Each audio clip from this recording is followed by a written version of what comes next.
பேசும் மரங்களின் நிழலும்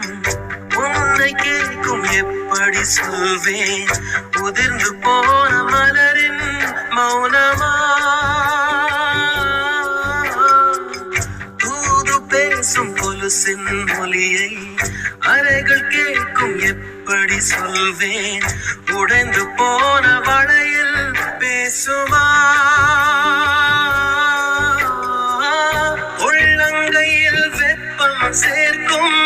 விரல்கள் இன்று எங்கே தோளில் சாய்ந்து கதைகள் பேச முகமும் இல்லை இங்கே